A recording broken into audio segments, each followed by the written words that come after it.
안녕하십니까. 연세구대의 치과 보철과 전문의 정재욱 원장입니다. 자, 오늘은 이제 여러분들께 이제 한 분의 케이스를 통해서 여러 가지 이제 뼈이식에 대해서도 설명드릴 거고, 그리고 전체 임플란트를 어떻게 이제 하는지에 대해서 간략하게 설명을 좀 드려볼까 합니다. 오늘 이제 소개해드릴 그 환자분의 사례는 일단은 좀 지방에서 오신 분이었고요. 좀 멀리서 오셨는데 지방에서 임플란트가 좀 어렵다라는 진단을 받으시고 틀리는 하기 싫은데 이제 임플란트 치료를 받기 원하셔서 저희 병원에 내원하신 분이셨고요. 이제 요즘 임플란트가 어려운 케이스도 뼈를 충분히 쉽게 만드는 노하우들이 많이들 이제 안정화된 지 오래됐거든요. 그래서 그런 뼈이식 방법들을 통해서 어떻게 케이스를 마무리를 했는지 설명드려 볼까 합니다.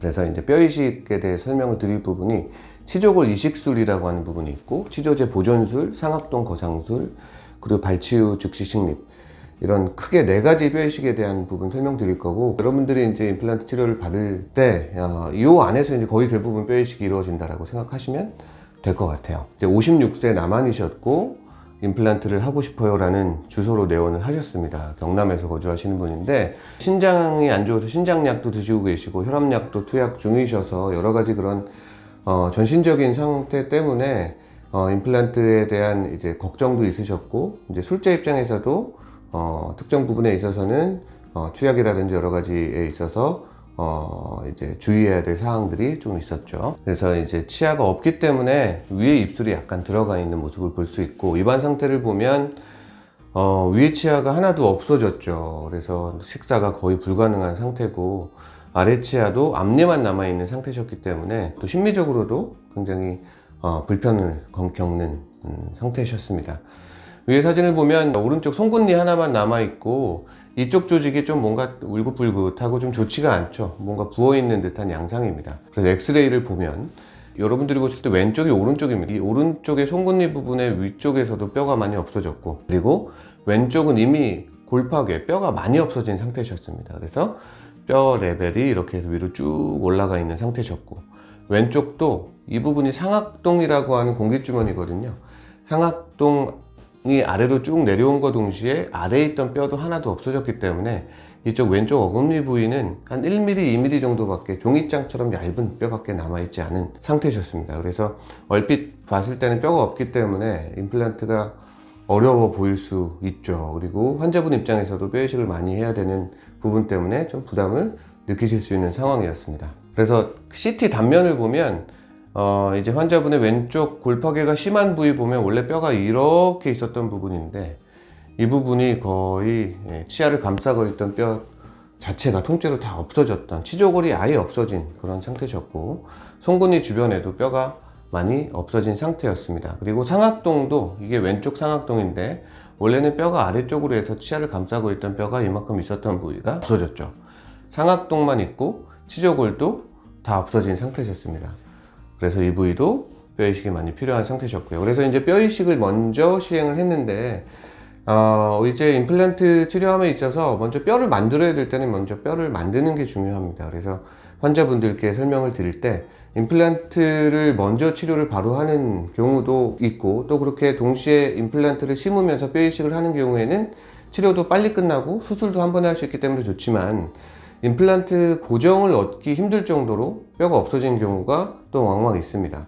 자세하게 설명을 드리자면 최소 2mm에서 3mm 정도 자기 뼈가 있을 때는 임플란트를 바로 심으면서 뼈이식을 동시에 진행하지만, 그렇지 못할 때는 이제 먼저 뼈를 먼저 만드는 게 중요합니다. 그래서 송곳니를 발치하면서 뼈이식을 한 사진인데, 치조제 보존술이라고 하는 뼈이식 방법입니다. 많은 분들이 이 방법을 모르고 계신 분들이 많으세요. 이제 임플란트를 시행하고 뼈이식을 함에 있어서 뼈이식은 나중에 발치하고 나서 잇몸 아물고 하는 경우가 더 많고, 실제로 많은 병원에서 시행하고 있는 좋은 방법이지만, 최근 들어서 많이 하고 있는 술식 중에서 발치하면서 바로 뼈이식을 하는 방법이 치조제 보존술이라고 하는 방법인데요. 그 방법을 시행하면 여러 가지 장점이 있습니다.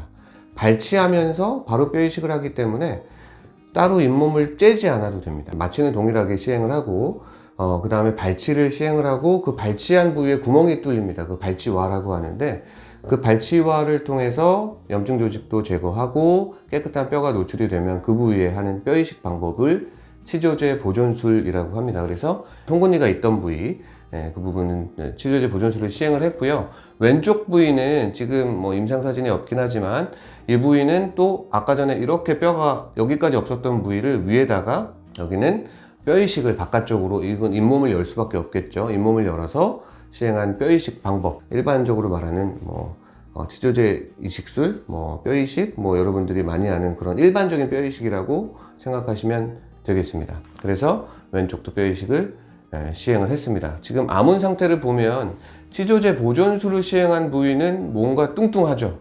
치조제 보존술이라는 술식 이름답게 뼈하고 잇몸이 굉장히 뚱뚱하게 유지가 되는 것을 볼 수 있고, 왼쪽 같은 경우는 뼈 이식을 많이 했지만 그래도 뭔가 좀 꺼져 있죠. 그리고 잇몸이 약간 바깥쪽으로 튀어나온 모습도 보이고 있고, 아무래도 딱 봤을 때 이 부위가 이제 일반인들 입장에서도 봐서도 뭔가 잘 보존되어 있는 모습을 볼 수 있습니다. 그만큼 임플란트를 이제 식립을 할 때 굉장히 준비가 잘 되어 있기 때문에 잇몸 이식도 따로 필요 없고 뼈 이식도 추가적으로 필요 없는 이제 부위가 됐습니다. 치조제 보존술 한 부위는 뼈가 좋았기 때문에 바로 임플란트가 잘 들어갔지만, 이 왼쪽 어금니 같은 경우는 삼각동에다가 뼈 이식을 잘 해둔 경우에는 최소 3개월에서 4개월 정도 기다려야 임플란트를 고정할 수 있는 부위가 되기 때문에 나중에 진행을 했습니다. 아래 치아도 보면 그래도 치아가 잘 있는 것 같지만 엑스레이를 보면 가운데 부분 뼈가 뿌리까지 없어진 경우였습니다. 그래서 이 경우에는 발치하면서 주변에 있는 좋은 뼈를 이용해서 발치하면서 바로 임플란트를 식립하는 발치 후 즉시 식립이라는 술식을 통해서 임플란트를 식립을 했고요. 발치하면서 임플란트를 식립을 할 수 있는 경우에는 무조건 그렇게 동시에 진행을 하는 게 유리한 부분이 많습니다. 일단 마취 한 번에 발치하고 뼈 이식하고 임플란트 식립까지 수술적인 부분은 다 끝나기 때문에, 그래서 환자분 입장에서는 한 번 마취에 한 번에 모든 술식이 끝나는 편함이 있겠고요. 그리고 치유 기간을 뼈가 만들어지는 기간하고 그리고 임플란트하고 뼈가 붙는 기간을 동시에 우리가 가져갈 수 있기 때문에 한 3개월 만에 이제 본토도 치아를 완성할 수 있는 부위가 됩니다. 그래서 치료 기간도 굉장히 단축시킬 수 있는 장점이 되겠죠. 그리고 잇몸 모양이라든지 여러 가지 뼈의 모양을 유지할 수 있기 때문에 뼈하고 잇몸 모양을 유지하는 게 결국에는 임플란트 보철 치료의 완성도를 결정하게 되거든요. 잇몸이 내려가고 뼈가 내려가게 되면 그만큼 머리 부분이 커지기 때문에 보기에 안 좋아지고 기능적으로도 음식물이 많이 저류가 되고 특별히 관리를 해야 되는 부위가 되기 때문에 발치하고 나서 바로 임플란트를 식립할 수 있으면 그렇게 시행을 하는 것이 치료받는 입장에서는 굉장히 유리한 점이 많습니다. 그래서 그 부분도 여러분들이 알고 계시면 좋을 것 같아요. 그래서 아래 앞니 같은 경우는 발치하면서 바로 임플란트를 식립했습니다. 다른 설명드리지 않은 부위는 통상적으로 임플란트를 식립한 부위이기 때문에 설명을 생략하도록 하겠습니다. 자, 그래서 이제 완성된 모습인데 여러분들 딱 보시면 알겠죠. 뭔가 이제 잇몸이 많이 없어지고 뼈가 많이 없어졌기 때문에 그 부위를 이제는 보철적으로 극복을 한 경우입니다. 머리 부분이, 보철 부분이 길어질 수밖에 없는 거고, 이 부분이 예를 들어서 발치를 좀 빨리 시행을 하고 치조제 보존술을 다른 부위도 잘 시행을 했으면 잇몸하고 뼈 부분이 많이 아래쪽까지 내려와 있기 때문에 조금 더 심미적이실 수 있었겠는데, 그래도 어쨌든 기능적으로 그리고 심미적으로 환자분 입장에서는 굉장히 만족할 수 있는 그런 상태가 되셨죠. 치료 전 상태고 치료 후 상태인데 심미적으로도 입술이 꺼져 있는 부분이 그래도 잘 회복이 됐고, 그리고 말씀하실 때라든지 그리고 웃을 때 그렇게 잇몸 부위가 많이 노출이 되지 않은 케이스였기 때문에 이렇게 뼈가 많이 없어졌지만 심미적으로도 크게 불리하지 않게 마무리가 된 부위였습니다. 임플란트 레벨을 보면 치조제 보존술을 시행한 부분은 깊게 심지 않았기 때문에 그래도 레벨이 어느 정도 일치하는 것을 볼 수가 있고, 이 부분은 아무래도 뼈를 많이 이식을 했지만 그래도 그 뼈가 저 아래에 있기 때문에 조금 깊게 식립된 것을 볼 수가 있습니다. 그래도 상악동 부위에도 임플란트가 잘 들어갔고요. 발치 후 즉시 식립한 부위도 임플란트가 잘 들어가 있는 모습을 볼 수 있습니다. 환자분 입장에서는 뼈가 너무 없어서 임플란트가 불가능하다라고 설명을 들으셨는데, 전 치과에서. 근데 저희 병원에 오셔서 뼈 이식을 치조제 보존술, 그리고 상악동 거상술, 그리고 일반적인 고리식, 그리고 발치 후 즉시 식립을 통해서 다양한 뼈 이식을 진행을 했지만 환자 입장에서는 그렇게 크게 불편한 거를 느낀 적이 별로 없었던 케이스였습니다. 예를 들어서 치조제 보존술 같은 경우는 뼈이식을 시행했기 때문에 크게 통증이 없었던 케이스였고요. 유일하게 조금 붓고 아팠던 경우가 잇몸이 다 아물고 나서 나중에 시행했던 이 왼쪽 위의 경우에는 뼈이식을 바깥쪽으로 많이 시행했기 때문에 이 부분에 있어서는 그래도 통증을 좀 느끼고 그리고 약간 부을 수 있습니다.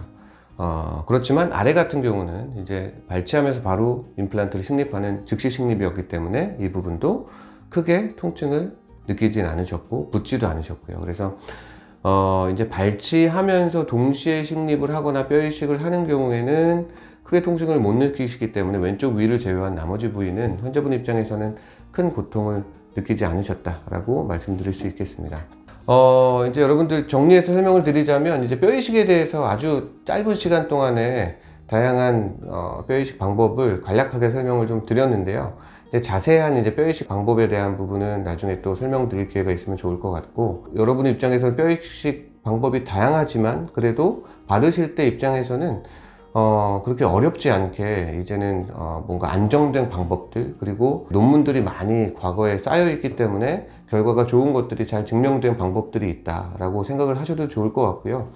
뼈이식하면 이제 상담을 환자분께 드리다 보면 뼈이식에 대한 부담감 내지는 뼈이식의 이제 부작용 내지는 잘못된 합병증을 겪은 분들의 얘기를 듣고 오셔서 굉장히 걱정을 많이 하시는 분들이 생각보다 많이 있더라고요. 그런데 요즘 시행하는 그런 안정적인 방법을 통해서 하는 뼈이식 방법들은 뼈도 잘 되고 환자 입장에서는 크게 불편감을 안 느끼실 수 있는 방법들이 많이 있기 때문에 그리고 뼈이식이라고 하는 거를 시행했을 때 결국에는 자기 뼈가 생기게끔 도와주는 역할을 하는 거여서 뭔가 이물질이 내 몸에 들어오는 거에 대한 거부감도 여러분들이 그렇게 크게 느끼실 필요가 없을 것 같아요. 그래서 치료가 어렵다라고 괜히 겁먹고 틀리로 생각을 하거나 아니면 치료를 포기하지 마시고 용기를 내서 잘 뼈이식을 동반한 임플란트가 필요하다라고 하면 잘 치료를 받으시길 당부드립니다.